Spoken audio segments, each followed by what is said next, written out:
नमस्कार प्यारे भाइयों और बहनों। महाराज ययाति आप जानते होंगे बड़े विद्वान थे और ज्ञानवान राजा थे, किंतु दुर्भाग्यवश उन्हें वासनाओं इच्छाओं का रोग लग गया और वे इसकी तृप्ति के लिए निमग्न हो गए। स्वाभाविक था, जो मनुष्य को यह इच्छा रूपी अग्नि को में लिप्त रहता है, इसमें लगा रहता है इच्छाएं पूर्ति करने में, तो वह भी प्रचंड होती जाती हैं, तब भी उसकी इच्छाएं बढ़ती ही जाती हैं और शीघ्र ही वह समय आ गया जब उसका शरीर खोखला हो गया।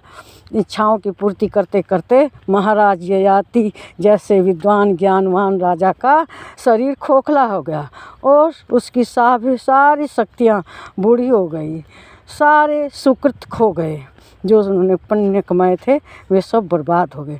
बेटे के प्रति अत्याचारी रूप से कुख्यात हो गए और परमार्थ का अवसर खो दिया। अब वे दूसरों की सेवा नहीं करते थे और मृत्यु के बाद युग के लिए गिरगिट की योनि पाई।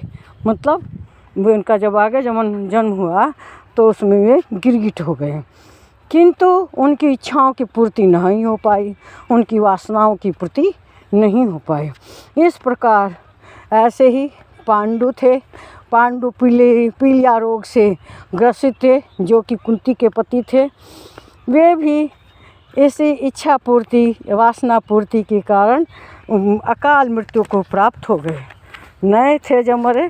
अभी उनके को शांतनु जैसे राजा ने बुढ़ापे में वासना के वशीभूत होकर अपने देवव्रत भीष्म, जिसे भीष्म पितामह कहते हैं, जैसे महान पुत्र को गृहस्थ सुख से वंचित किया। पता राजा ने बुढ़ापे में शादी की थी सत्यवती से और भीष्म पिता ने भीष्म प्रतिज्ञा की थी कि वे आजीवन शादी नहीं करेंगे। सत्यवती के पिता के कहने पर उन्होंने भीष्म प्रतिज्ञा ली थी, क्योंकि उन्हें भय था कि आगे चल के भीष्म के ही